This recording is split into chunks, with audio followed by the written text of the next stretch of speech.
Wizard time. Wizards. And first We're starting with the Daemon or Demonologist. Yep. It took Ross so long to figure out how to pronounce that. I mean, technically, it's like you could pronounce Daemon, which would be correct, and you could pronounce it Demon, which would also be correct. Thank you. He didn't pronounce it either way. Anyway, I mean, it sounds like you didn't earn that thank you just said because you didn't pick either of the two correct answers by what Eve just said. she's lying. I'm Anyway. not. Fair and foul. Fair and foul, which would for your 2014 when you convert it would be level 2, not level 3, Yeah. but not The as big of a deal. spell listed below can be added to your spell book for no cost when you reach the associated level. So this is just our spells, okay? So basically, we get the option of 2 different spell lists, and honestly, they both provide decent options. The first one, which is let me read before you. Oh. You're getting ahead of yourself, Ross. You're getting ahead of yourself. Each time you finish a long rest, choose whether you are siphoning power from Archdaemons or Archseraphs. Consult the table below the correspondence of your choice. You can prepare the spells listed for your wizard level and lower, but you can't prepare the ones for the opposite faction. For example, if you choose Archdaemon as your siphon power,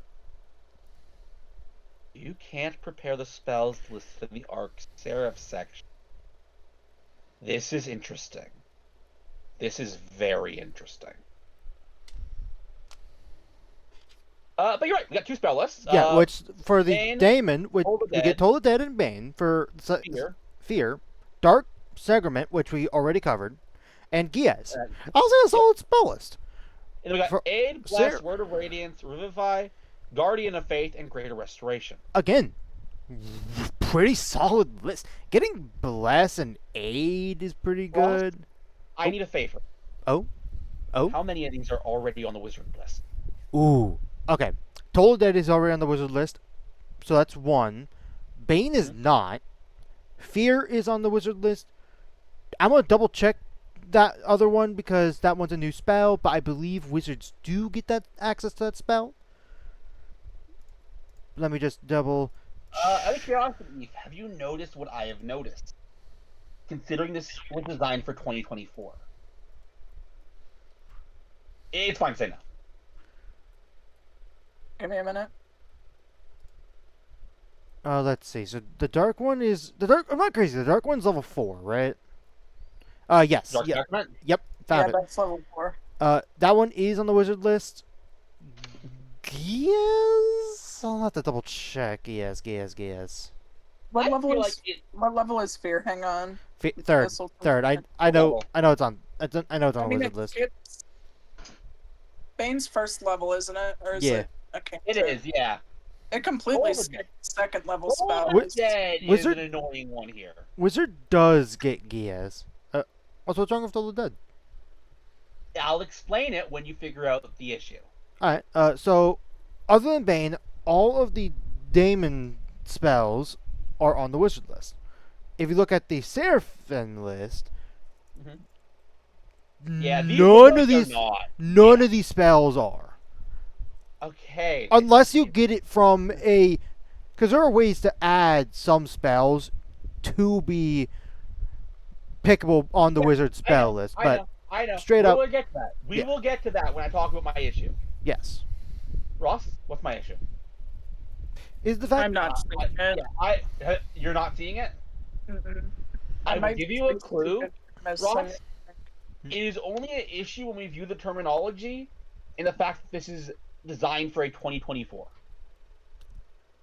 oh specifically for the fact So- that it's 2024. If we took this same wording to 2014, while this issue would still be present, it wouldn't be as bad. Let me reread. So each time we finish a long rest, you can choose whether or not you're siphoning from Daemons or Seraphims. Consult the table of current spelling. You can prepare these spells on the list of your level or lower, but you can't prepare the ones opposite faction. So if I wanted to pick the Seraphim list, but on my regular list, I wanted to have just Fear in my back pocket, this would not allow me to do that. Although, why would 2014? I don't I feel like told you, the annoyance still exists in 2014, it is exasperated by 2024. It all boils down to wording. Wording. There is a core difference between the wording of spellcasting in 2014 and 2024. Oh. It has a mechanical effect normally. But in this case, it would.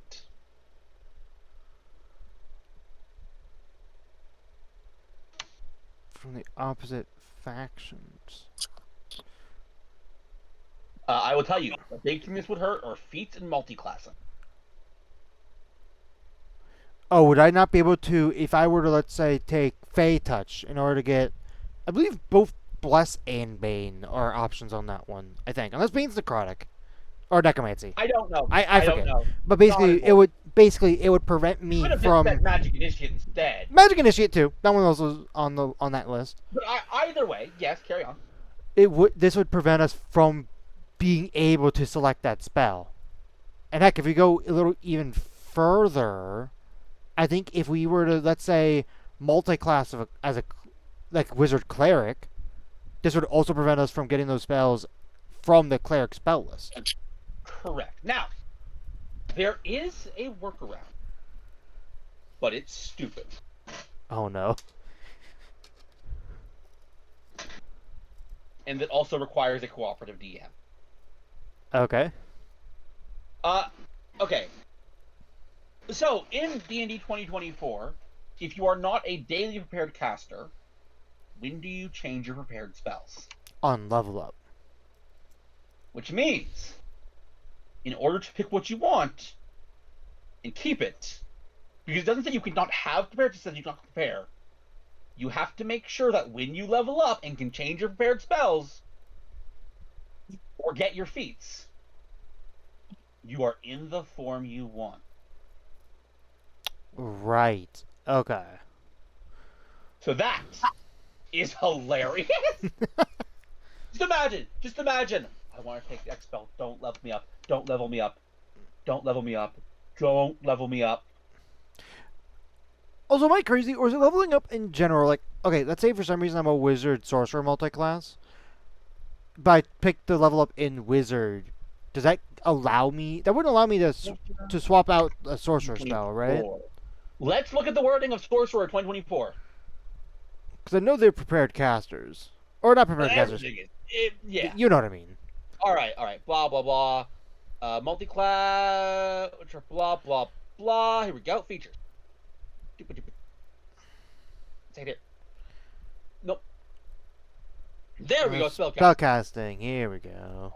You prepare the list of first level spares that are available. Additionally, whenever that number increases, additional sources the number must be available. If another sorcerer feature gives you the spells, you can always prepare. Don't call another whenever you gain a sorcerer level, Ooh, you that can is replace one spell on your list with another sorcerer spell for which you have spell slots. okay. Yeah. Ooh, okay. This is annoying. This is so annoying to multi-class. Just in general, really. Yeah, this no. Is I want to be clear. This is not a dig on the subclass or the concept. Just an honest statement that I find hilarious. Oh yeah, no, and honestly, the spells are fine. Yeah. My only pinch of annoyance. Each one of these got, the Seraphim got a spell for each level, including a cantrip. They skip down to the second level for a Daemon. I'm not as harping on that, but it just. Yeah. Let's go back to biz. Yep. Stolen Secrets. I think, Ross, it's because they wanted to give. Yeah. Anyways, it's fine. Alright, let's continue. You have uncovered or stolen secret power from the agents of the Archdaemons or Archseraphs. You gain one Eldritch Invocation of your choice. And you get more at 6 and 14. And you can use your wizard level for the prerequisite instead of warlock. If an invocation has a prerequisite, you must meet it to learn the invocation. If an invocation has a warlock level prerequisite, you must use your wizard level instead. Oh my god. We do it. I guess nothing is stopping us from taking 24, but we can't. Oh, no, that wouldn't work. Nah. You can't give your wizard extra attack with this. No, can do. Hmm? Question: 2024. Did the 2024 Pact of the Blade give extra attack? 2024. I don't exactly know how that. 2024 Pack of the Blade does give extra attack. Okay. You'd have to pick invocations for that, but But Pact of the Blade is an invocation 2024, so we can do that here. We have to just, I guess. in theory have we could. Yeah. Yeah, when we hit third level. Yeah, actually, that's a good. When we hit third level, we would have to take Pact of the Blade, and then upon a future level, when we get the chance to get another one, grab the one that gets us. Yeah, you could do. And funny enough, in 2024, you could get, because Pack of the Blade got buffed in the sense of you could get up to 3 attacks. Sure, you have to use 3 invocations for that, including getting Pack of the Blade. But you could do a weird Blade Singer with this. I think there's a build there. I mean, I'm gonna just tell you right now. I think for a martial wizard, I cannot imagine you ever wouldn't pick Blade Singer. But I do think this is cool. Yeah, I didn't even realize that. And also, and final level- thing, you could use your intelligence modifier, or instead of charisma. Yeah, this makes sense. Can't pick the same. So blah blah blah. So blah. honestly, level 2, or Yeah. 3 in this case, woo, I'll take it. Your ability to siphon power from celestials and fiends is enhanced. You gain the following benefits.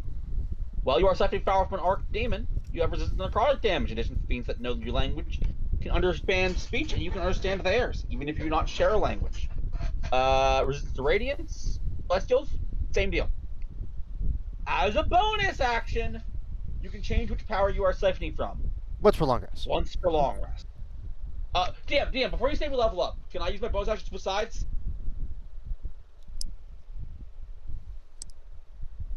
Again, still Yeah. hilarious. That is the situation we're in. Anyway, Well, yeah, no. But yeah, no. You just get basically permanent tongues for any Yeah. fiends on. Which, sure. How often is that gonna happen? Still, it's nice to have that as an option. As a bonus action, you adopt an infernal or celestial countenance. For 10 minutes duration, you gain the minutes. You have advantage on charisma checks. When you spend spells to cast spell from the list, its casting spell is 1 level higher. Fly speed also. And you could use it again if you expend a 5th level spell slot. Here's where I gotta ask a question. Or here's something I want to make note of, and it's hilarious. This specifically involves improved spells.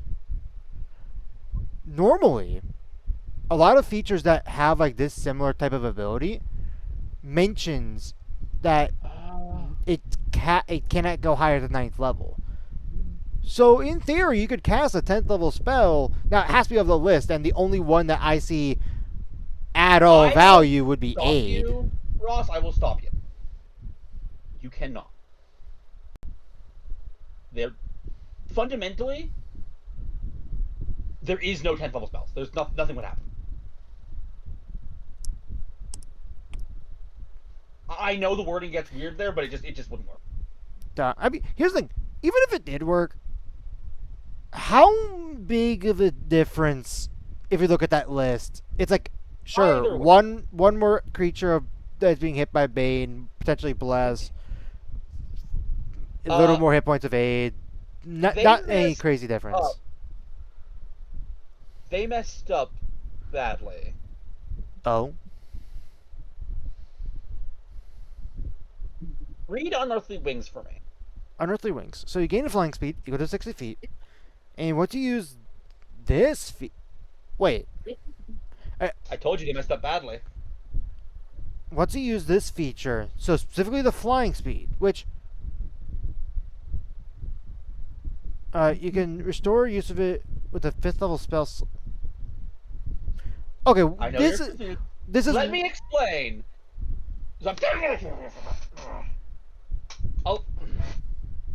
So it is very clear to me, especially if you look at the punctuation, that this was supposed to be its own paragraph. Yeah. I think rules as intended. I feel like it's like the whole feature in general.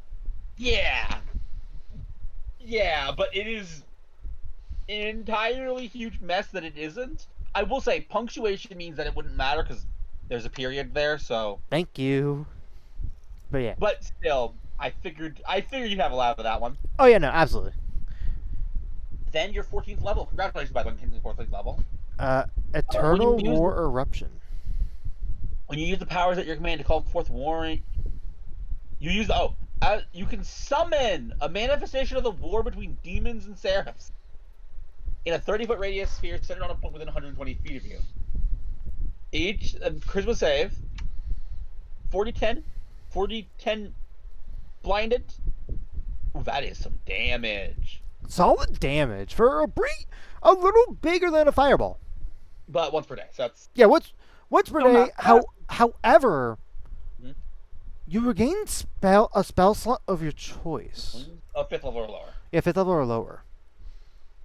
I mean, that could give you something you didn't have. Right.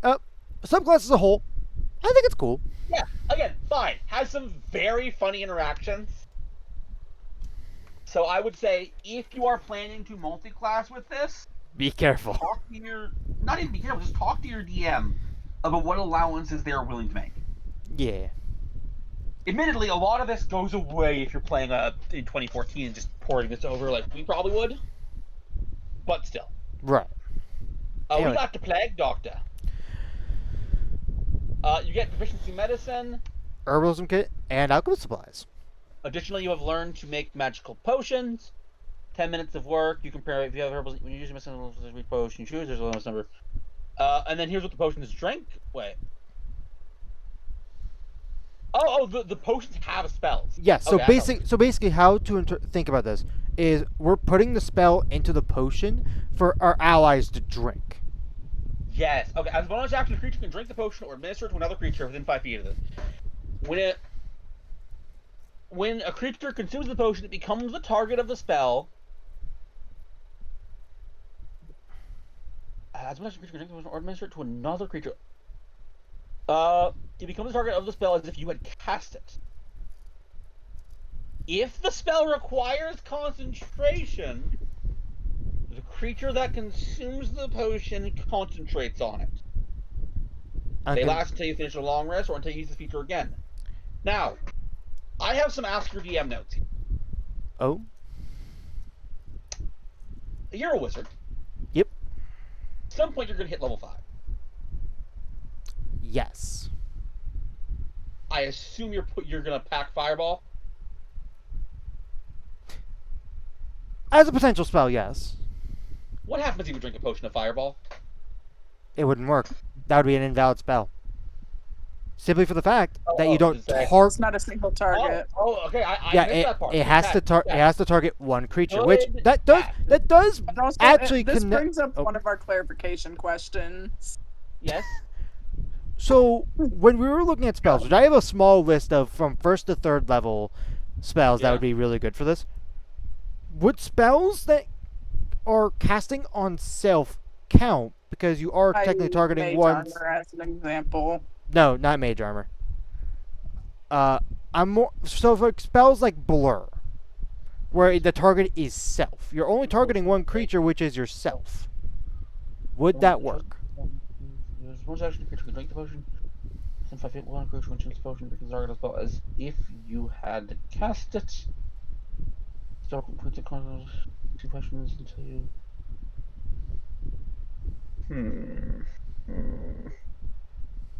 I can interpret it twice. My mean interpretation or my nice interpretation? Which would you like to hear first? Let's go with the mean one. As if you had cast it. Since it is not possible for you to cast it on them, if anyone other than yourself drinks this potion, it would not work. Okay. But your nice interpretation. As if you had cast, it just applies to the DCs and stuff. Yeah, it would work. All right. I'm gonna. Which do you lean more towards out of curiosity? I lean more towards nice. Yeah, I got a good list of spells that would work really well for this. One, which doesn't even worry about the casting on self that Eve pointed out. Mhm. Jump, long strider, and protection from evil and good. Those are the first levels. Blur, Dragon's Breath, enhance ability, enlarge, reduce, levitate. And this is the one that shocked me because the wording on the spell alone. Hey, Pleeps. Mhm. How would you like a drinkable casting as a vortex warp as a bonus action?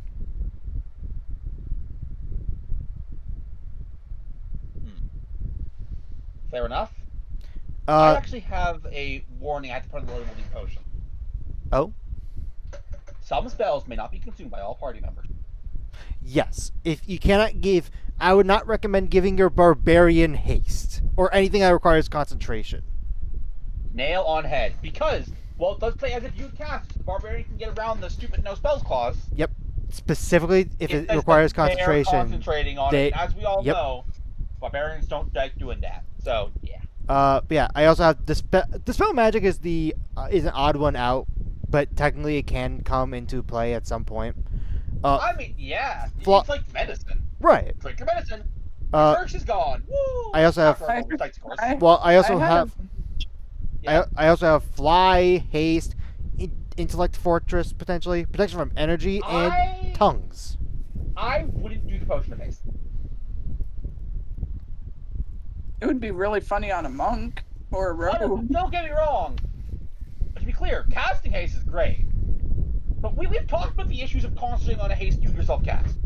We've talked about That's them true. before. That's true. It's still not. Here's the thing though. With the putting haste on yourself, normally that's a lot more of a detriment because that costs your action, and now you only get one attack, which is the haste action. Now it requires a bonus action, so if you give it to your fighter, I mean, I get that like you're saying there's that, not. but that was never a downside that I viewed as a big detriment, dude. Going to be honest, Either way, yeah, no. the big detriment is if a frontliner has it, they're going to get hit. Right. And sure, their con might be great, but let's be real. Anyone can have a bad lucky day when it comes to con saves. Anyone can have bad luck on saves in general. Yeah. Anyway, we have more subclasses to look yes, at. no. I just wanted to read off that list. There's plenty of spells that would work really well with this. Good medicine. When you craft a potion, you can choose to expend a spell slot without choosing a spell to craft a dose of good medicine. Bonus to drink it. When the good medicine is consumed, roll number d8 target gains. So you make a healing potion. Yeah, you basically make a healing potion. This subclass and wizards in general don't get cure wounds. This is basically your cure wounds, a bonus action. Yeah. Then we got bad medicine. They poison. Speed half, necrotic damage, poison damage, acid damage, and then hurl a dose of bad medicine at a point you can see within range. You throw it. Okay, yeah. Each creature makes a con save. It suffers one of the effects for a minute. Oh yeah, hearing on. Actually, wait, hold on. I just realized something. Mhm. I just realized something that sucks about this. So you see how up top One it of the says, effects. yeah, up top it says, when you use an upcasted spell, you could choose another one of these 5 effects. Yeah. So basically, the reason you would do that is so you can be picky. That guy gets hit with that troll gets hit with the acid damage. That angel gets hit with the necrotic damage. And that guy, yeah, it's not great. You're right. Yeah. It's a sucky feature. Yeah, I'll be honest. When I first read that, I was like, okay, sweet. So we're getting our value. We're using let's say we use a 5th level spell slot for all of these potential effects. Yeah. It shouldn't be one of the chosen effects for a minute. It should just be 100% all agree, of them. But I see the logic. Let's keep going. Anyway, breathe it in. After you take necrotic or poison damage, you gain temporary hit points equal to the damage taken. In And addition, you are immune to the poison condition. Very solid For feature. all intents and purposes, this is a very complicated immunity to necrotic and poison damage. Very complicated. Yeah. Anyways, when good medicine restores hit points to a creature, that creature gains 2d8 additional hit points. When bad medicine deals acid damage to a creature, to take 2d8 additionally target creature to advantage on the saving throw. I also wish Solid. this. I wish the capstone didn't just specifically call it, especially with the part that called out that only the creatures can be affected by one of the chosen effects. Yeah. I wish I had some sort of upgrade for all of them. It's still good. Like honestly, Anyways, this is what I wanted from the sort of alchemist, like we're like the potion maker and whatnot. Sangromancer. All right, plebes, this is where we've been let's- waiting for. All the Sangromancy spells. This is the guy for them. Before we get to that, I want to say, I assume this is going to compete a lot with Critical Role's Blood Wizard, which we have looked at in the past. I forgot they had a blood wizard. Sacrifice spells are wizard spells. You get all of them. Blah blah blah blah. When you gain access to a new spell slot discuss, you can add one sacrifice spell to your spell book for free. The chosen one must be a level which we have spell slots. Blah blah blah. Yep. When you have a pool of d12 events of hit dice when you cast things, the number of dice in the pool equals 1 plus wisdom. You gain 1 expended when you finish a short rest. All blah blah blah blah. You get a lot of uses. And it increases by 1 whenever you gain another wizard level. In addition, whenever you cast a spell with the spell slot, you regain hit points equal to the level of the spell slots. Alright, this is not good with the blood wizard at all. Once each returns when you deal damage to one or more creature of the wizard you cast, you can spend a hit point die or a sacrifice die to roll the die and deal extra damage to one of those creatures. If the creature is blood, you can roll twice and use that. Okay, not bad. Yeah. When you finish short rest, you gain spend a hit dice point and same dice equal to half your wizard level. Once per long rest. You can't use against a official long rest. That last feature is right. Here is my overall opinion. Okay. So, really, this subclass, all it is allowing you to make full use of the Sagromancy spells. I'll be honest with you. I don't know about your opinion. I know we have not looked at all these new spells. I just don't think they're worth it normally. Ross. Counterpoint. You're missing a ton of what this subclass actually does. I mean, this allows you If to you- do those spells. Yes, I'm aware. It has compatibility with that. But, even if you took all the Sagromancy spells out of the game, this subclass is still solid. So yes, you get Sagromancy Savant, but Savant abilities, blah blah, who cares? Yeah. Right? And yes,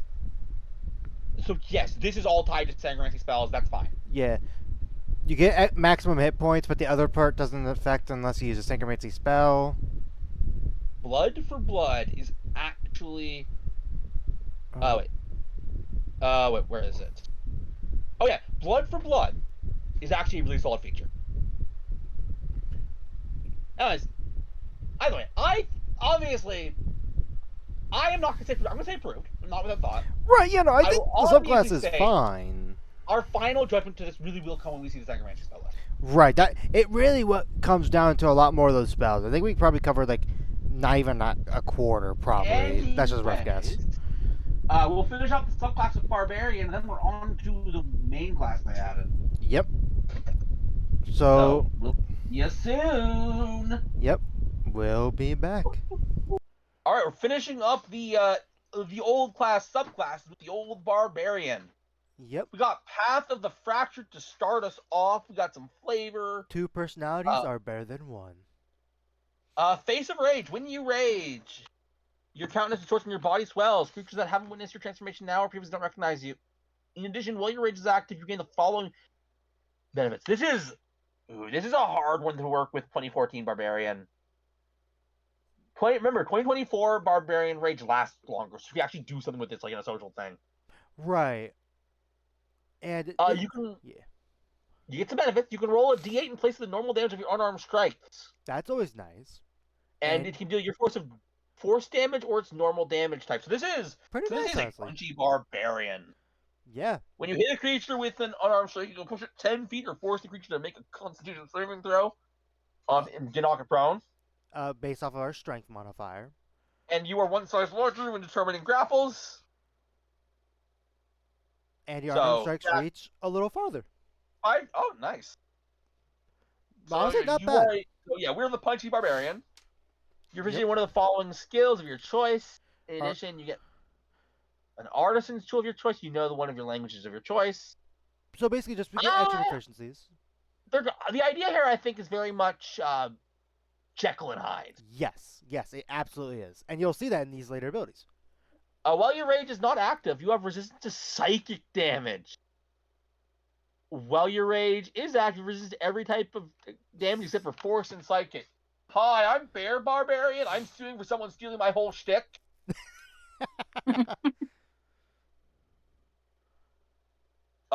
While your rage is not active, so this has a lot of stuff. It's like specifically when you're not raging. Yeah, it has stuff for both raging and not raging, and this one. You can take disengage or help as bonus. While your rage is active, your unarmed strikes are gonna blah blah blah blah blah.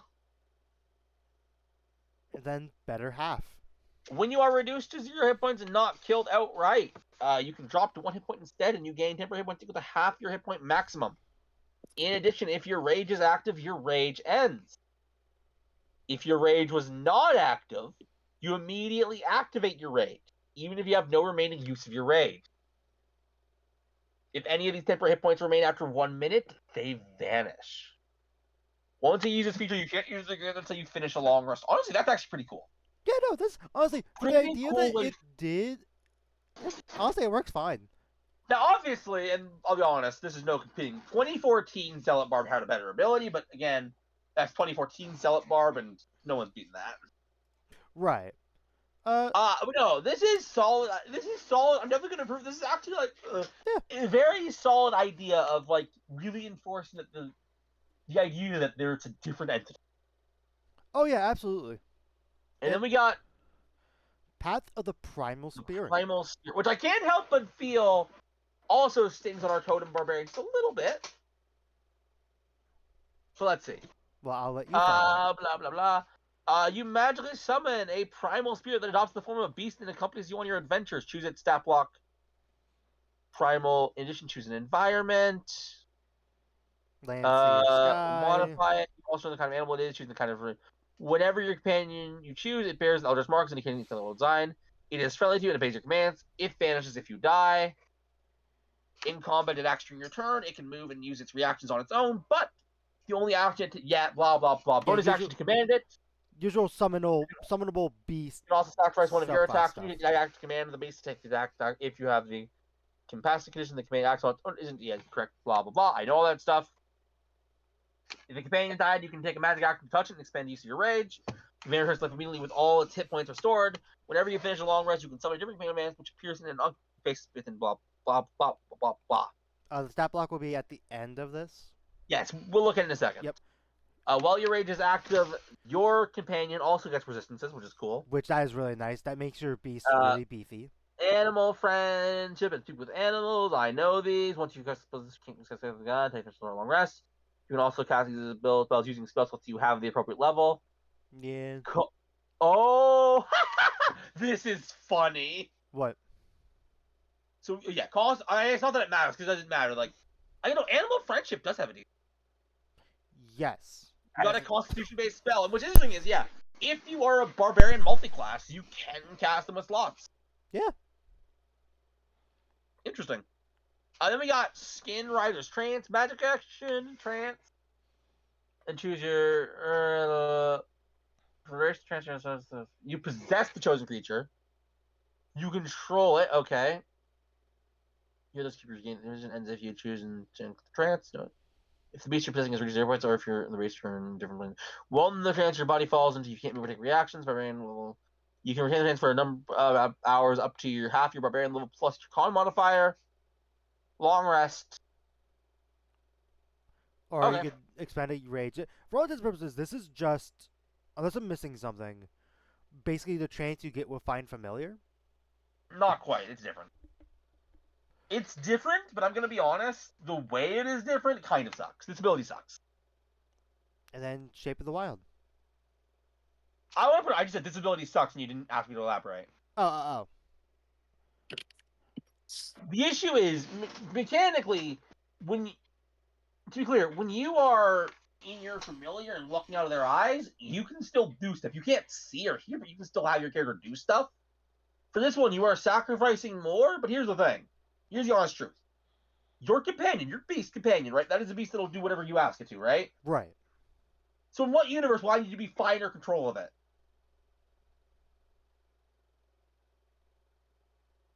Why would I ever need to possess it? Genuinely. Anyways, Shape of the Wild. You can choose a new form for your when once you use it. Oh, that is so lame! That is such a lame capstone! What exactly is lame about it? All you get to do is change the form of your beast. That's it.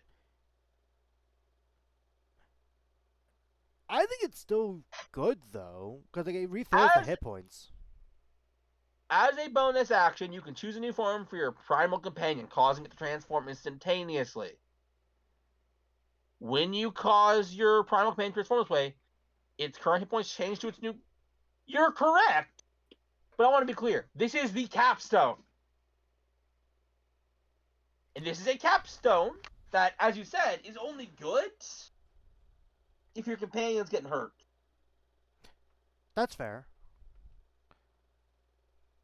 And it's once per short or long rest, or a use of a rage. Right, I will say this. This subclass becomes a lot more expensive in 2014, because you gotta keep in mind, 2024, you get one rage back on short rest, all of them on long rest, versus just long rest. More reason why I think it sucks. This is a bad capstone. And, well, let's see what these beasts are. So first So off, we we have get the Primal HP Guardian options. Yeah. Land and Sky, or Land and Sea are both considered large, versus the flying one, which is medium. Yeah, let's look at the stuff that matters. AC is 12 plus con, Not bad. 6 plus 6 on your barb level. That's pretty high. You got some stats. They become bloodied. They get hit points with that. Yeah, honestly, yeah. These guys aren't getting hurt enough that I want to change the form. Then the weapons don't do as much damage. A D4 plus 2 plus a rage damage bonus. Yeah. Trigger when a creature that beast can see attacks target other than itself within 6 damage. And so, cool. And then the Primal Stalker, which is our offensive option. Which gets flyby, by the way. Yep, that is an option. Advantage on attack rolls against creatures that don't have swim speed. It's a lot of the same stuff. Right. Yep. Yeah, that's it. Yeah, this is not a great capstone. So, okay, this subclass. First off, it is approved. I think I would take it up to 6. And then I'd multiclass. Probably into fighter. Maybe. My only issue for this Beastmaster Ranger, the Fire Druid, I think that scales with your level as well in the class. It's hard to consider dipping out of the class because that'll hamper your scaling of your main subclass feature. Here, how about this, Ross? Let me math for you. Let me show you what you're getting if you do this, okay? Right. So, all right. So we are a level. So we're gonna say, for the record, we are a level 20 barbarian. Yeah, level 20. So our HP is. It'd be 126 hit points. Yes. 126 hit points. Now, for a 6th level barbarian, that'd be 42 hit points. Yeah, 42. Now, I guess it is your call. It is your really call. your call. But I don't think having a 126 hit point body on the field is worth basically not getting subclass feature. That's fair. I will also say though, and something that I would probably do if I played this barbarian, because the primal guardian, specifically the land, but you could probably do sea as well. I think Yeah. because they are considered large creatures, mounted combatant does not look that bad here. You're not wrong, but we're getting stuff. Right.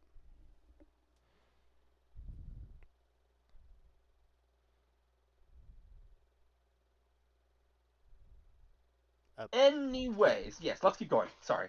Oh, no, it's fine. This is approved. I think it really falls off. Which that's fair.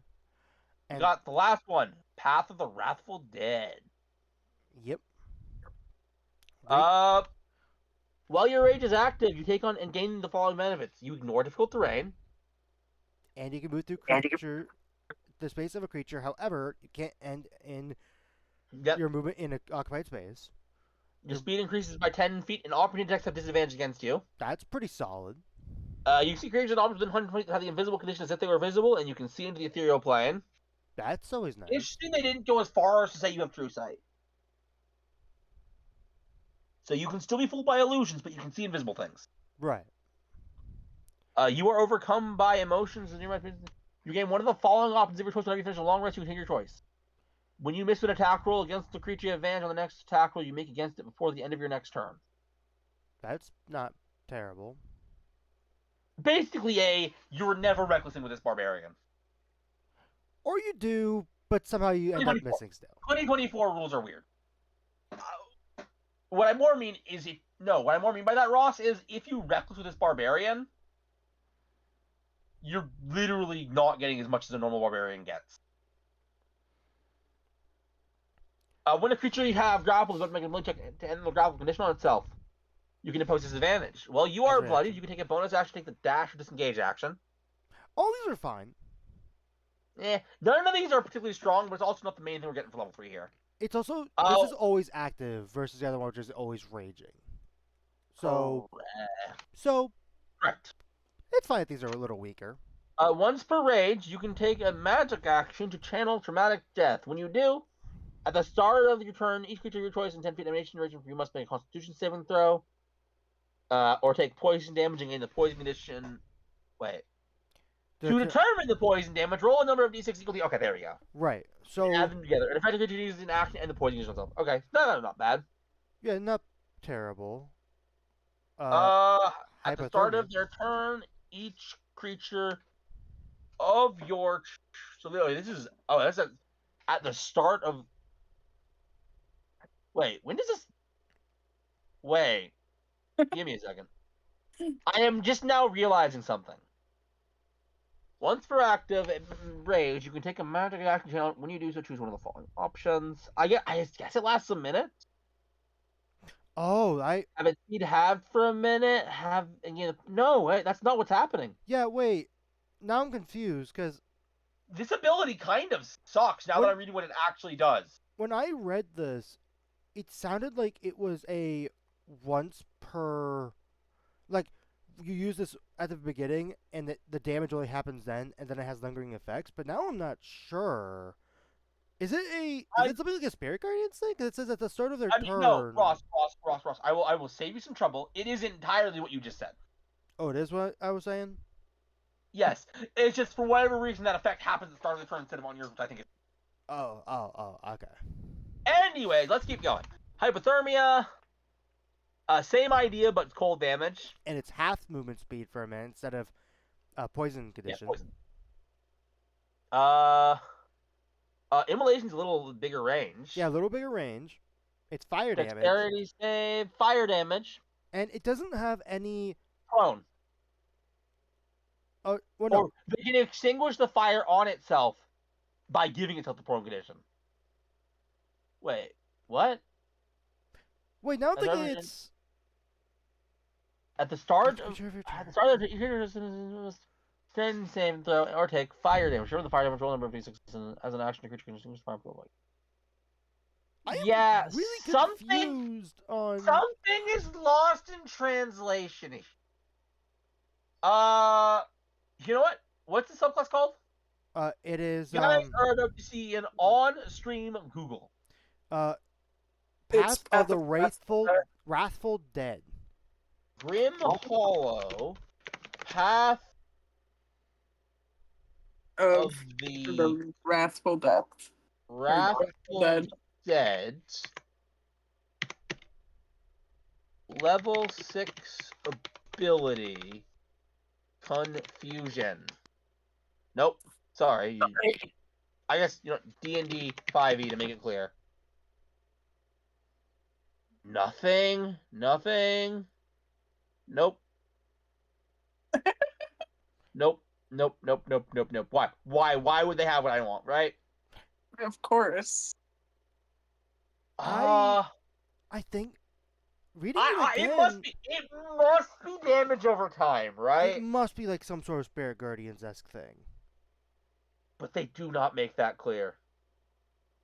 Honestly, Yeah, what they the should issue- have what they should have done was they should have made it to where it said up top, because it doesn't seem like any of these last past a minute. They should have just made it to where this emanation lasts for a minute, like in the top part. I mean, then have each and then one and then at the start of their position, blah blah blah blah blah. right. Which, if it's something more like a Spirit Guardians thing, that I would say makes it better. Yeah, no. Again, that must be what they mean, but they do not make that clear. Right. If the people for Grim Hollow see this, and if we're thinking, this might be when you take to Reddit, because we mm. cannot think to see if. Don't say what we thought. Just say that we're uncertain how this is supposed to work. Yeah, Pure honestly, I might do that. Like, ask specifically, is it confusing for anybody else? And also, how is it supposed to work? And then we got Death is but a door. Your familiarity with death has left you resistant with call. You gain the following benefits: hard to kill, advantage on death saving throws. In addition, you must fail 4 death saving throws to die instead of 3 as normal. Okay. You can cast Cure Wounds, Raise Dead, or Revive. Wow. However, for each of these castings, you would gain a level of exhaustion. So if you do Cure Wounds, it's 1 exhaustion level, 2 exhaustion levels for Revivify, or 3 for Raise Dead. Constitution is your ability for this. That doesn't matter. You can't use it again until you finish a long rest, or until you spend each use of rages to restore your use of it. 2 rages. Wow. So, I mean, interesting. Just to give Barbarian Revivify is insane. Yeah. Right. It's a respectable cost. Cleric does. It's an interesting cost. What I'll say is without providing material components, that means,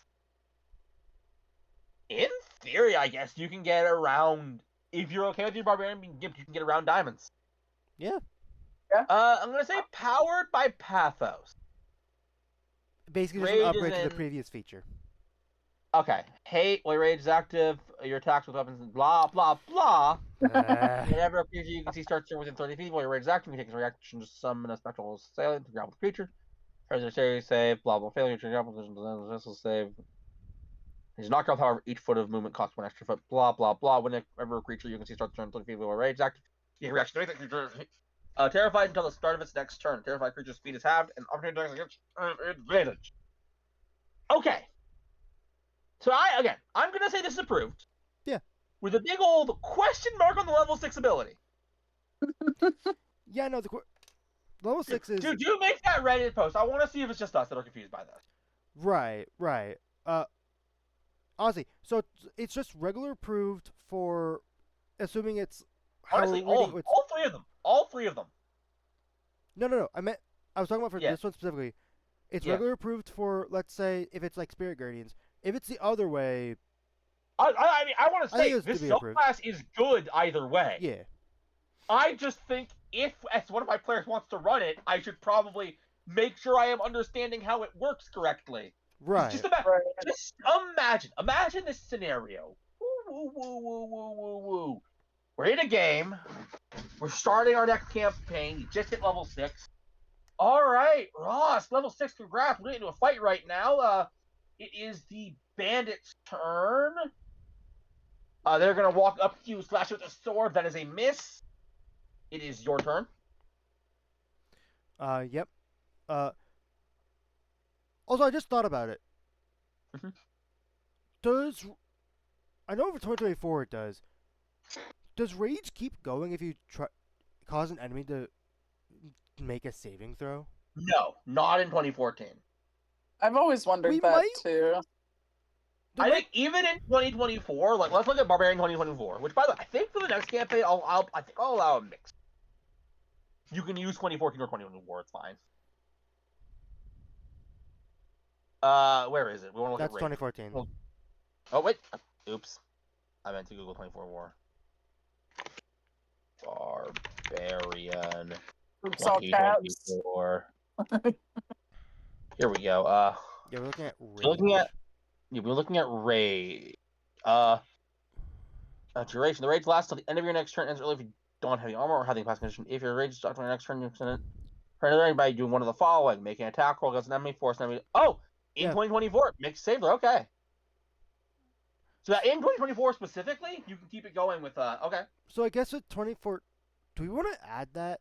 Because I feel like that would suck for if we use our magic action during a rage. That's why I'm saying I think I am leaning to finally being ready to like half make the jump for next campaign. All right. We already have like Jaden playing a 2024 class and Right. And that's turning out fine so far. yeah. Anyways, point is, Yeah, barbarians. We liked all all three of of them. them are good. Just maybe a clarity. Yeah, which I will make that Reddit post after this. Anyway, thank you guys for watching. Next we're gonna be covering the Monster Hunter. Yeah, Monster Hunter. Yeah, look, we got there. They're trying to sell us on a new class. Yeah, new. Was there a class. new mechanic we wanted to look at in this book? I can't remember. I think so. Anyway, we'll be I back. mean, I guess there are for the Monster transformations Hunter. we probably have to look at, maybe. Yeah, maybe. Hey, we'll be back. Or at least All right, the new class, Monster Hunter. Yeah, honest. brand new class. I feel like this is going to be very competing with the Critical Role's Bloodhunter.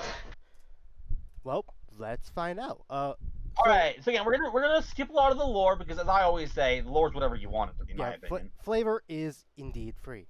So first off, the primary abilities it recommends is strength or dexterity, Dex, and intelligence. Yep. And we got our hit dice are D10. We got Dex and intelligence for our save. Not bad. We got some various proficiencies. We got some simple and martial weapons. We can get medium armor and shields, light armor. Various starter stuff. Those are the equipment options, which uses 2024 equipment system, so fun. Either or. Multi-class. Okay. What does it say? Does it tell us what the multi-class minimum is? I'm assuming it's gonna be intelligence, probably, or is it gonna be strength or dex? I don't know. I believe it's intelligence and or strength and dex. Like it's either or, I believe. Gain the following traits. It does not say, which is annoying.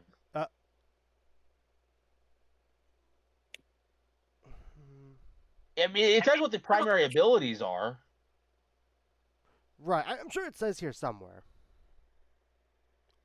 Anyway. It's not important. Yeah, not right now, anyway. All right, we got the Monster Grimoire. One of our you main create abilities. This is the ability we start with. This is like this is our starting ability. One level. You create or inherit a repository of knowledge known as a Monster Grimoire. Each monster under carries a grimoire. It's like a spellbook, probably. A manual. Monster Hunter Grimoire is an object entirely unique to each hunter. It may be a leather tome. Blah blah blah. If they ever lose it, they have do not suffer immediate drawbacks. However, the hunter can't add to the grimoire until blah blah blah. It's like a lot like a wizard's spellbook, and therefore can't take another level in the class until it has been replaced. Which can be done by spending 8 hours and 50 gold piece worth of materials. Okay, I mean, it's not a hassle. So that's just like, so that's how you gain new levels. You need it. So, right. So the entire mechanic behind this book is that's how you level up, which is insane, by the way. And you choose 2 monster types. With the several list, notable humanoid is not on this list. Correct, which makes sense. You add your priest bonus to relate to that type. For example, if blah blah blah. Blah blah blah blah blah blah. If you are already blah blah blah blah blah, you double blah blah blah blah blah language. Basically, you get extra proficiencies depending on the monster. Cool. Ross, I need to point this out. Level 1 in this class, you get nothing. You get a couple proficiencies Nothing? per monster for Yes. monsters. Let me be clear. Nothing unique. So I get this monster grimoire. This monster grimoire lets me add my proficiency bonus to checks that relate to creature types. Or I can just be proficient in those creature types. Or sorry, in those checks. It's a moot point if I'm proficient in perception, investigation, and all that stuff, ain't it?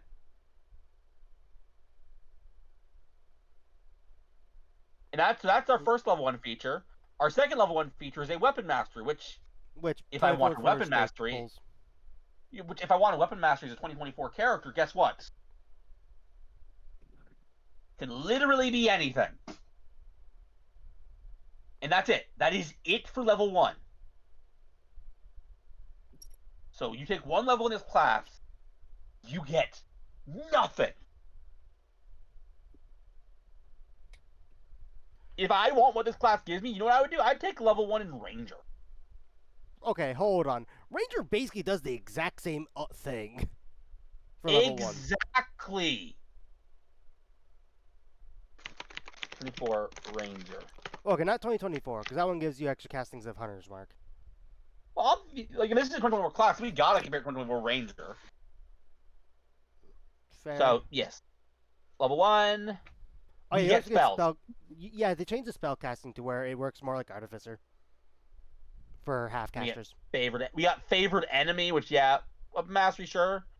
That's level 1, and then sure. Let's take a look at Ranger 2014 just so that it's in its argument, just so it's considered. Favored enemy. Which is a very similar feature. We also get favored foe, which replaces it, right? Which lets us add some extra damage. Natural Explorer, which lets us do stuff like in more difficult terrain, or Deft Explorer, which lets us do other things like canning. Right. The point is, even that we get more. We get more than this is giving us. In that we get something that only the Ranger can do. That is this. Everything this gives me, I can get from other classes. Also, I forgot about this. You also get a language with this, but I'm pretty sure the Ranger one does. Not saying that's like a argument thing, but yeah, correct. The Ranger also does that. Yeah. Okay, so level 2, we get a style. fighting style, which again we can get from elsewhere, including Ranger.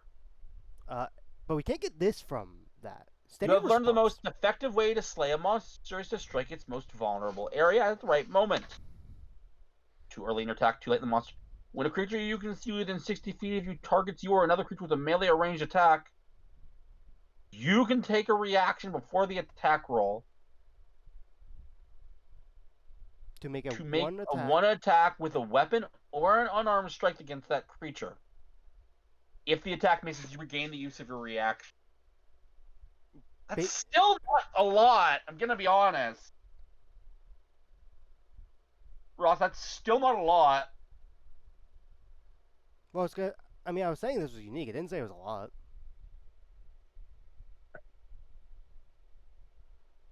Okay, so we got our subclass, which we will look at. We get them at 3, 7, 10, 15, and 18. Yep, That's actually a lot. Same scaling as the fighter one.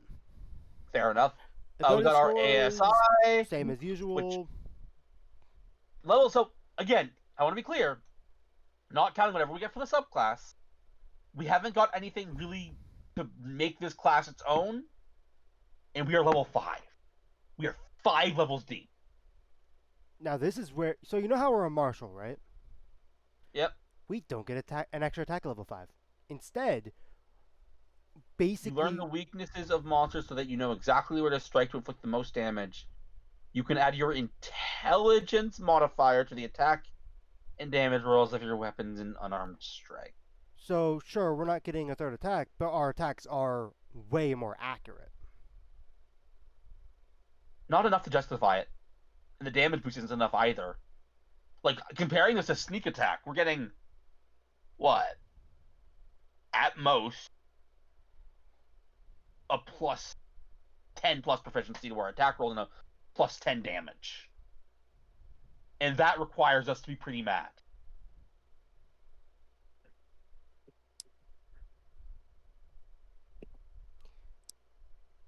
I still think it's neat.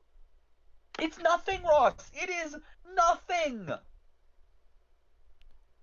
It is neat. Is nothing. It is literally nothing. I think you're being a little too harsh on this because I think having more of your attacks hit targets, but like let's say, let's say somehow we're Dill, and Okay. we. See, you say that, Definitely. Ross. You say that, Ross. You say that, Ross. Here, let me put my counter. Let me put my counter before you can even get this down, because I think you're missing the point. I am not saying that these features are bad. You're I'm literally saying they're saying- nothing. Yes, How is that not they are not calling nothing. them bad? Those are two different. No, it's not the same. It is not the same. A bad feature tanks away. A nothing feature is nothing. Here, let me take a look at my favorite buddy, good old-fashioned Rogue, because Rogue is the immediate comparison to how this is played so far at level 5. Rogues, as they currently are, and I will also bring the 2024 Rogue so I can be as legit as possible. Okay? But we'll start with 2014 Rogue, okay?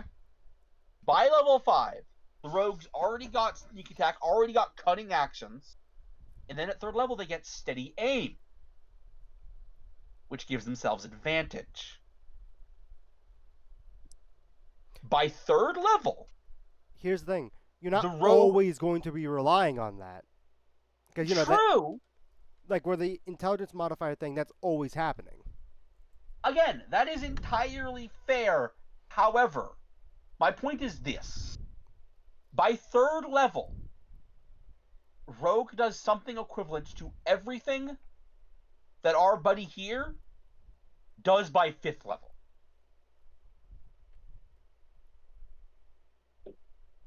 And that is undeniable. Now, again, to be as legit as possible, let's take a look at the 2024 Rogue. Alright, so, yep, cutting actions. I was gonna say, these didn't Steady really, aim. the early Yeah. levels for rogues didn't exactly change much. So it's the same boat. So it is the same boat.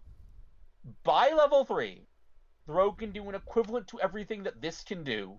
And also, the Rogue has other stuff it can do. Here, let me ask you this, Ross. When you're looking to pick a class, are you going to pick a class that all that it does that is special is, I roll to attack, I hit? I was giving it some thought. You technically do have a pseudo extra attack when it comes to the reactionary strike. But Because that requires...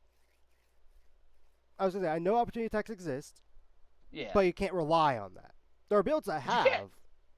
But you also can't. can't rely on the reactionary strike either. I mean, it's very Wait, what? rather easy to trigger. You're right, but take a. I guess that is fair. However, I still stand by what I'm saying. Fair enough. So that's it. So I'm just saying, by level 5, which is an immediate, like one of the big PowerPoint turning points of the game, It's one of the weaker ones. this I'll class give you has that. very little. So now we're level 6. Okay, Improved we Grimoire. can. So new option for our So- thing. So now we have Yeah, three. we can add a three new creature monster types. type, and we get a crit on a 19 or 20. We know how we feel about that. Yes, I cannot argue that. I can't argue with that one. Now, level 9. You can rely on your knowledge and space. Whenever a creature type in your monster game forces you to make a saving throw, you can make an intelligence saving throw in place of whatever they want it to do. Honestly, that's actually kind of interesting. Yeah, that's really cool. So you could have you could be intelligence focused, which won't hamper your damage. I want to bring up, it wouldn't hamper your damage in this case. I mean, I would argue you'd still be doing better damage if you focused on your stat as well, but again, that's all mad stuff. You're right. Right. So yes, what I will say though is again, it is not giving me a new way to play. That is kind of my big sticking point. There is nothing like look at a barbarian. A barbarian rages. That is a thing a barbarian can do that the other classes can't really do. But it is a thing they can do. At level 11, You at get extra attack. level 11,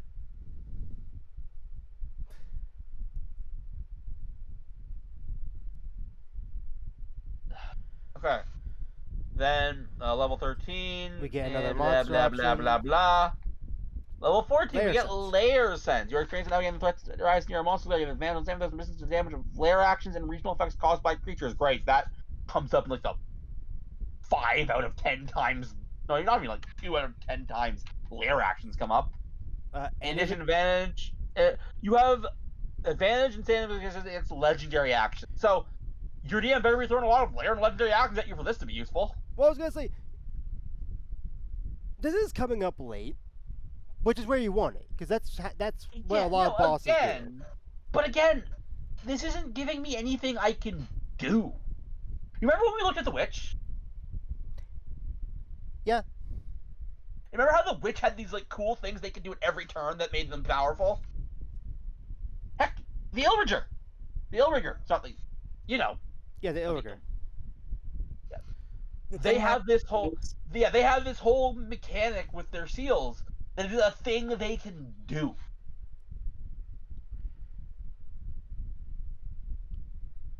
This has a lot of things it is passively protected against, which is great if you want to be passively protected against them, but nothing that it can do.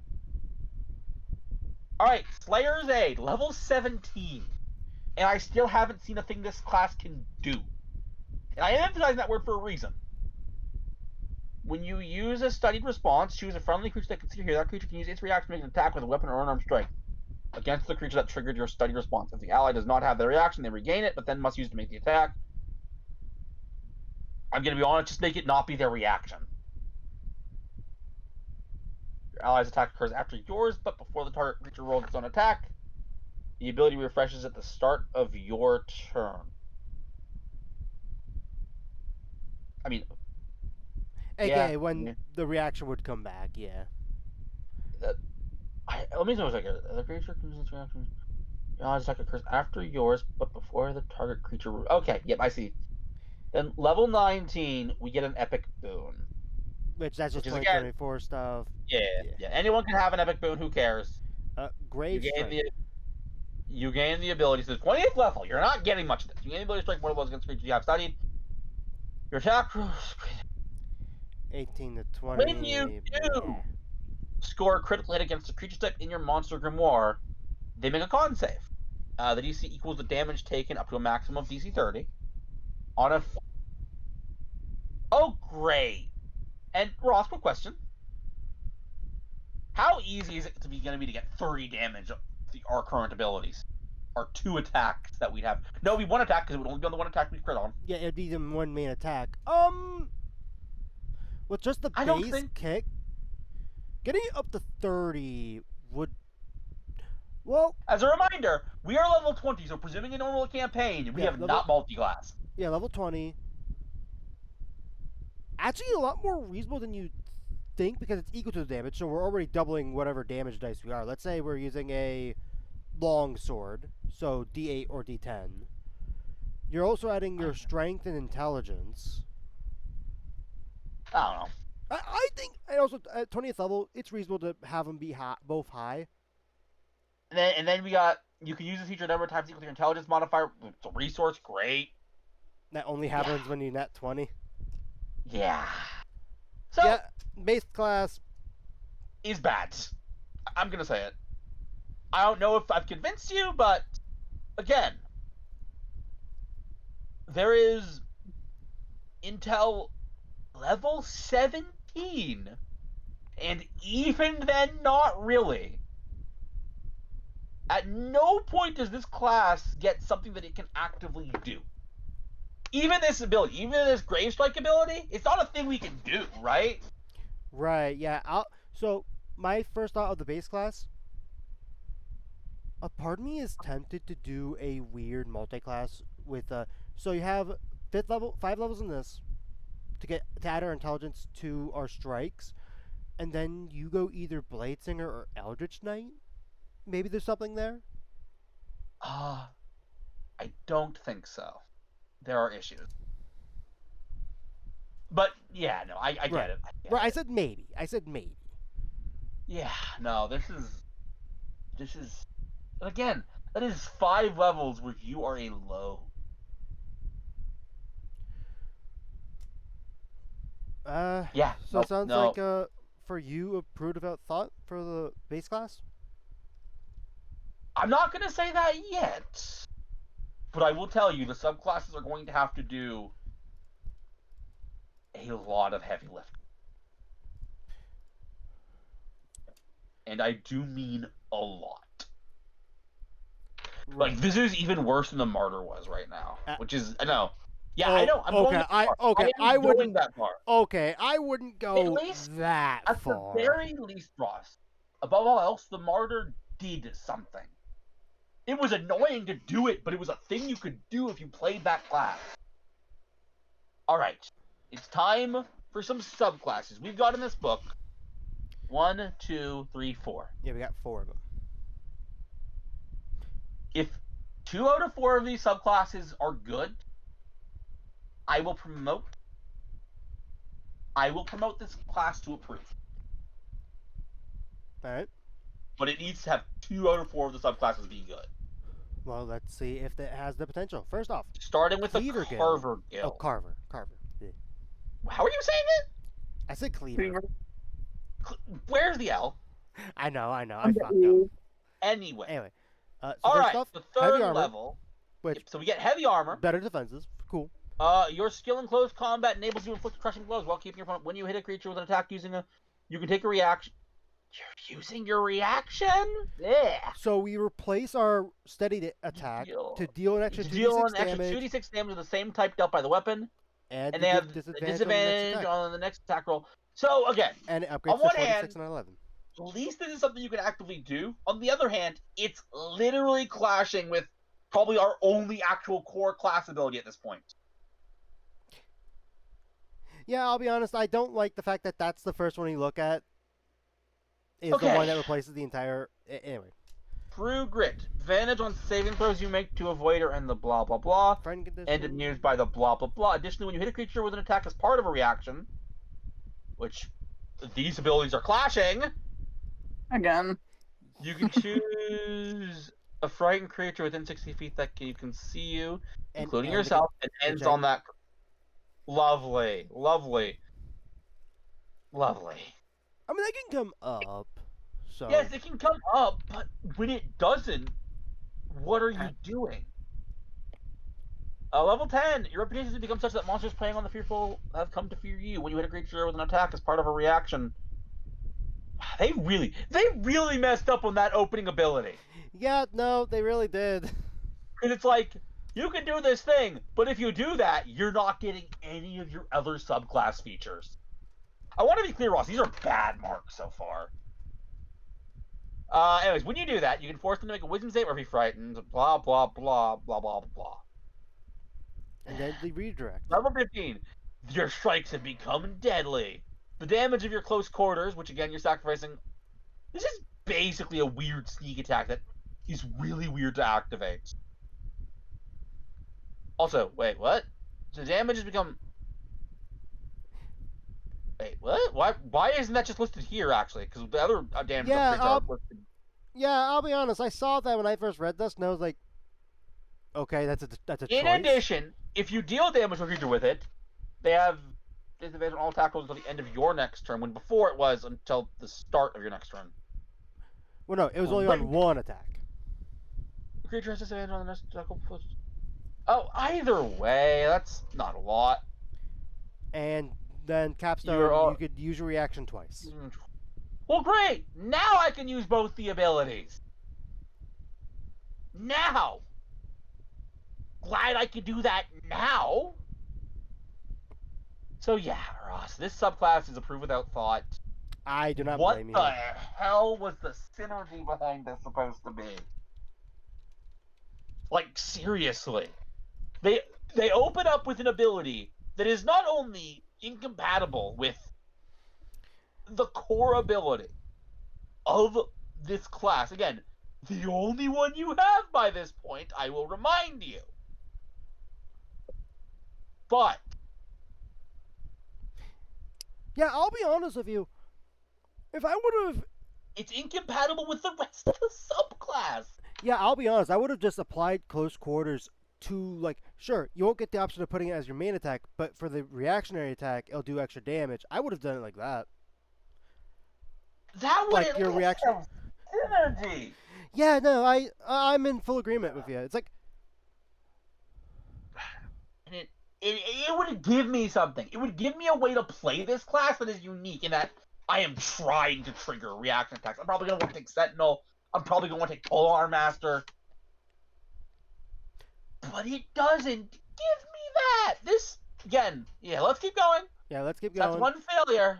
If this one is approved, next one is approved without thought, the class is fated to approve without thought. A Devourer. Alright, you get proficiency in Alchemist and Cooks. Okay, so we're cooking the monsters. We're eating them. Yeah. Delicious in dungeon style. Let's do this.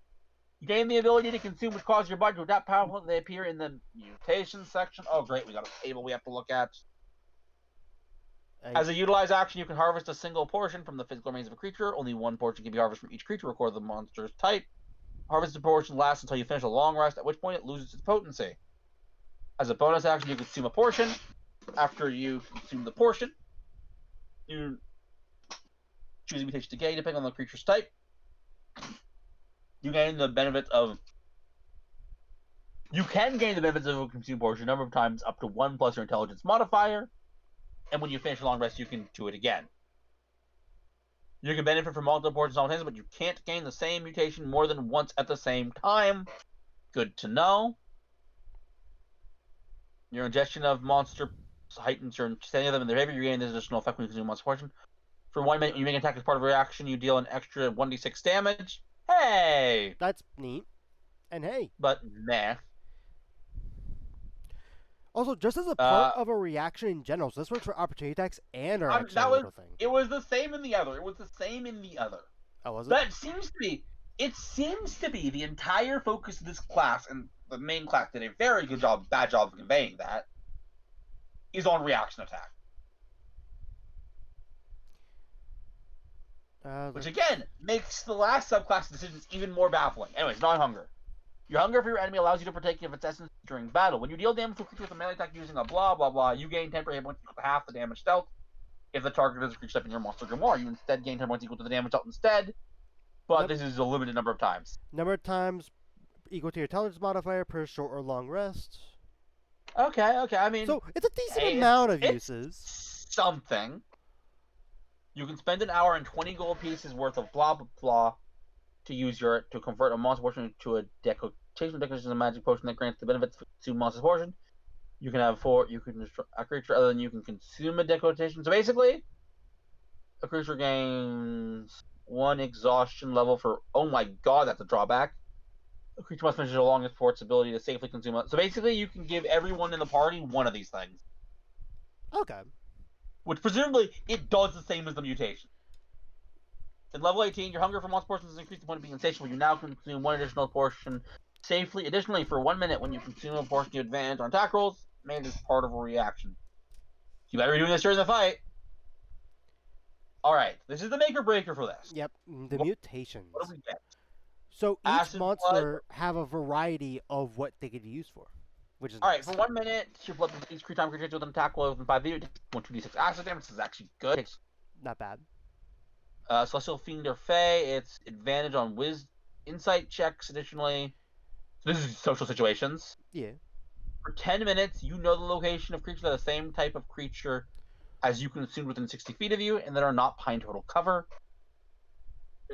That could be fun. It doesn't have. Depends on the situation. Yeah. I mean, of course. For 10 minutes, you can fly,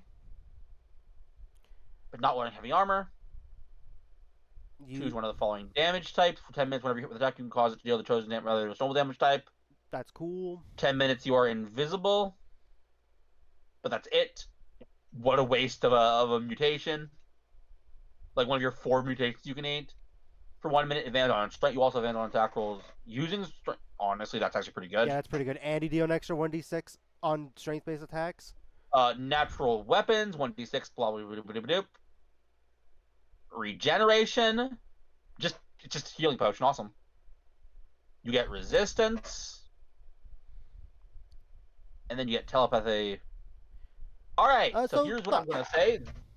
This subclass actually is improved. This subclass is actually good. Yeah, I like it. It doesn't clash. It doesn't jive. And also, I want to point out, you get stuff that are useful that isn't just the mutation. And I will say, the thing I was worried about when I saw like this is like a potion based one, and like we're grabbing monster parts, I was worried that it would have a single effect for each monster type, and that would make it even more heavily dependent on the DM. Which, sure, these are restricted to certain monster types. However, because each one of them have 3 options, it's likely that the DM will throw at least one of these at you. True. Probably.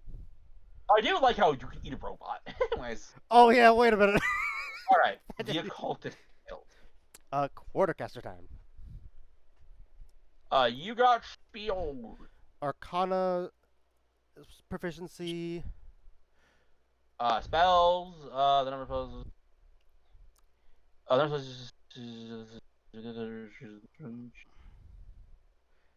Whenever you gain, so it's whenever you gain a level, your plus, okay. Intelligence. You get an arcane focus. I don't know why the table's not here, but it's a quartercaster. I know. You have advantage on saving throws against spells cast by creatures types in your monster grimoire. Additionally, when a creature you can see within 60 feet of you casts a spell or makes a spell attack, you can use study response against the creature before the spell. That honestly already that jives. That's pretty good. That is honestly pretty good. You consider humanoids that can cast spells as being a creature type in your monster grimoire. Additionally, we damage a creature type that is concentrating and has disadvantage on the same. Okay, so basically Mage Slayer. Yeah, we get part of Mage Slayer, which hey, that frees up a feat for us. Your knowledge of magic has increased. That you learn to cast rituals. You may cast any spell as a ritual if that spell has the ritual tag, and that's how ritual casting works. So wait, we just get ritual casting at level 10? That's lame. In addition, you get 2 spells that you choice from the cleric, druid, or wizard spell list. A spell you choose a ritual tag when you reach monster, you can replace one of these. Yeah, no, this is super lame. Yeah, no, what's weird about actually, this might be something you have to double check, but I'm pretty sure a big change with 2024 was all spellcasters got the ability to ritual cast. I think that also applies to. Not the case. Was that not? I could have sworn that was like. No. Maybe that's something they played around with. They played around with a bunch of stuff with magic, but not that. Anyway. It is weird to just be like, you can have ritual casting at level 10, though. Yeah. Like, I feel, usually if a class is gonna get ritual casting, they get that right in the box. Like, come through the box. You don't need to buy it separately. I will say, though, it is nice that you have a variety from, well, cleric, druid, and wizard, which, sure, there are some that overlap, but. Just take the ritual casting feat and get the same effect, though. Anyways, you gain the ability to send Protective Charm, or is an act, blah, blah, blah. You and your allies have advantage on saving those against spells cast by creature. Additionally, you get counter type spell. What's value using a spell slot? Oh, there's the table. Took you long enough. When you use studied response, you can cast a spell. So, here's the deal. I'm not going to say approve without thought, so the class still has a shot. But this is, honestly, I think one of the weakest quartercasters I've ever seen. The issue is, honestly, again, it's got spells, which is great. But it's really only good? Like, its special stuff only really comes into play if you are dealing with other magic stuff. Yeah, I will say, though, because you're an intelligence caster, which most, if not all, quartercasters are, because you're already adding your intelligence modifier to your attacks as well, putting more into intelligence would not be bad with this one. Again, true, but still. Right, yeah, no. Still fair. That means this is their last chance. They've got to impress me with this one, or... And now we have the Trapper, the which last time we looked at a trapping theme subclass, Alright, let's take a look. Anyway. You got Stealth and Tinker's Tools, great. Cool. You got Gadgets. And hey, they're actually on top. So you grab 2. You're paying for it. Yep. Saves. You can grab 2 per long rest, but it doesn't go. They don't go away. Well, not all of them go away after a long rest. So let's figure this out. As you can create. Wait. Actually, also with 1 hour. As part of the long rest, you can Yeah, craft as part two. of it. But you can also just make one if you spend 20 gold pieces. Yeah. Dread Venom, a foul smelling blade of oil that causes wounds, hemorrhage, and one slashing risen weapon or up to 10 pieces of blah. Applying the oil takes 10 minutes. Blah. When a creature takes damage from the poison item, it can't regain. That's it. Lame. I mean, it's situationally fine, It's but it's great if something's healing, but not a lot of things are. Then we got Elemental. When the creature takes damage from the elemental elimination, it takes an additional 2d6. Runic bombs used to hunt the creature's resilience. Bonus action, you can throw a runic bomb at a point within. There's spear spreads around the corners. Whatever. Oh, great idea. That's totally. So all a runic bomb does is you use your bonus action, throw it at them, and it lets them be hit by normal attack. It is destroyed after a single use. Scorpion Anchor, the weapon is intended to keep flying the foe's anchor to the ground. Here to the attack while using a Scorpion Anchor, it has a restrained condition. A creature restrained by the anchor can destroy after one use. String Cloak. So you're hiding better. We're trapped in it within blah blah blah. You can take utilize action. Oh god. and These aren't very good. The big issue with these, by the way, is almost all of the ones that have any actual use are gone after single use. Yeah. Which doesn't give it that many points because of, the fact that it costs money. Yeah. So basically, top of this subclass, you get 2 of these. Yeah, you get 2 of these. Do you have to spend money on the long rest one or just on the... No, just the one hour? you want to do, but that's still it's still an hour of time. You better have downtime and stuff and money. Right. You have become a ferocious. Actually, here, let me explain. No. Anyways, so the big issue, by the way, is a lot of this stuff. Most DMs would let you buy for less than 20. Like genuinely. Anyways, you have become a ferocious ambusher. When you roll initiative, you can add your intelligence modifier to roll initiative. You can't be surprised by enemies that creature types in your. Lovely. Cool, I guess. You can leap aside to avoid enemies rushing towards you, and a creature makes a melee attack roll against you. You can take a reaction to impose disadvantage on that roll. Use your same reaction when attack misses, or you can move up to. Lovely. So you can move a bit. And then Monster 15, you have learned to craft a set of light by Dragon Scale, where the armor has the same properties as light, your choice. You gain 2 modifications on the list. Whenever you gain a monster hunter level, you can replace one of the modifications. So you can do some magical. Yeah, you can But basically it's not just upgrade an your armor. artificer. They're re-releasing the artificer, Damage resistance, you can give them resistance. You can Give them have it when a stronger creature attacks. hits you, they take damage, but also I could just do that with that other subclass that we looked at. Like, I could literally just do that with that other subclass. Sorry. I am now realizing. Hardened scales or magical plus make your armor to pierce wearing your craft armor, you gain a +2 lovely. How did your armor with a fave does as a bonus action you teleport? Great. Only 3 times for long rest, though. You enforce you have a pool of G6s, number of hit points, you gain the stealthy. Your armor with. Then we got Rapid Tinker. Sorry, these are just not interesting to me. Scale crafting trapper tools at much faster rate. You can spend 1 minute to make a trapper without spending gold piece or point. You can use this feature twice. And you regain all. Lame. Yeah, I'm sorry, Ross. I am so sorry. This is approved without thought because it's just lame. This had I'm gonna give potential. I'm gonna give credit to you. I am being harsher on Monster Hide armor than I should be. It's not a bad feature, really. But you're level 15 by the time you get it. Yeah, I gotta say approved without thought, which means, unfortunately, the Monster Hunter as a whole is approved without thought. Again, I want to be clear. I think this is probably the weakest show we've had from a books custom class. It just, again, let me reiterate. If you play as the base class, so just the base class, you're not getting much. you have nothing that you can actively do.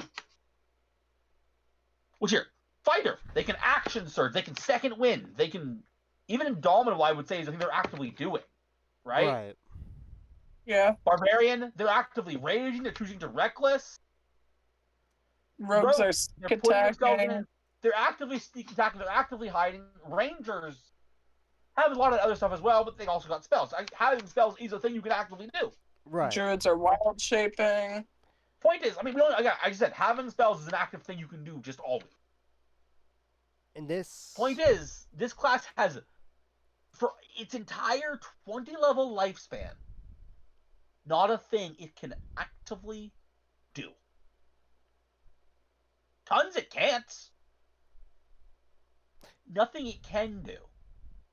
And they can't even be bothered to give it extra attack. Yeah. Yeah. That is lame. That is so lame. Fair enough. Next, when we come back, we're gonna look at do we save the custom mechanics for last? I think we do. I think we usually do for custom mechanics. What do we go to? I think we go to. Ah, I think it's either I features think- or species. I think it would be species. It would be literally, I think, for here's the heritage. or heritages, yeah. Which, again, but the issue is, like, I will say this, they will not translate very well to 2014, but we'll look at them anyways. But Of yeah, we'll course. go next time. We will be back.